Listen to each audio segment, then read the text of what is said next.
in cartel history. Today I'm doing a guy by the name of Amado Carrillo Fuentes, the Lord of the Skies. He wasn't the loudest, he didn't seek fame, but he moved billions through the clouds and vanished into legend. This is a story of Amado Carrillo Fuentes, El Señor de los Cielos, the Lord of the Skies. Born in 1956 in the dusty state of Sinaloa, Mexico, Amado grew up surrounded by poverty and narcotics. His uncle, Ernesto Fonseca, also known as Don Nito, was already deep in the drug game. And Amado, he was the quiet student, watching, listening, and learning.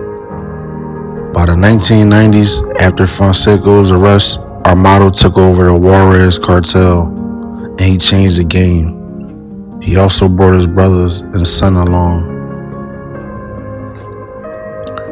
While others smuggled by land and sea, Amado took to the skies. He purchased a fleet of Boeing 727s, modified, stripped, and filled with tons of cocaine. They flew back and forth from Colombia to Mexico, day and night, night and day, staying under the radar, invisible to authorities. He ran a multi-billion-dollar drug operation, $40 billion to be accurate in today's time. The DEA started calling them ghost flights, but the real ghost was Amado. He wasn't flashy, he didn't post photos, he moved quietly, yet with total control. By the mid-90s, he was moving hundreds of millions a month of cocaine, bricks.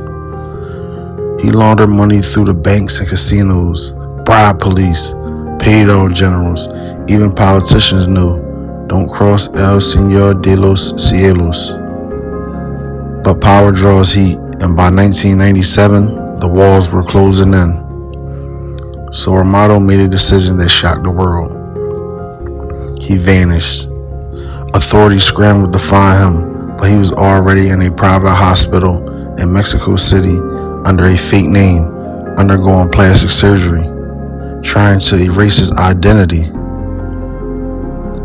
But something went wrong. He died on the table, or that's what they say.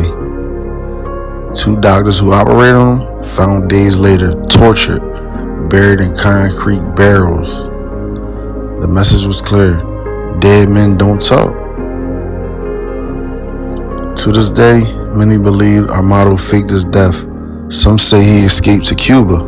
Others say Russia, maybe South America. The truth, nobody really knows. But after his death, the Juarez cartel began to fracture, and a bloody war for control erupted in the streets. They seized over 60 properties owned by Carrillo, froze bank accounts in the amount of $10 million. Amado Carrillo Fuentes didn't build his empire in alleys or border tunnels or even on corner blocks. He built it in the sky, above the law, above the limits, and above the reach of anyone who tried to bring him down. He was a smuggler, a strategist, a shadow, the Lord of the Skies. Amado Fuentes.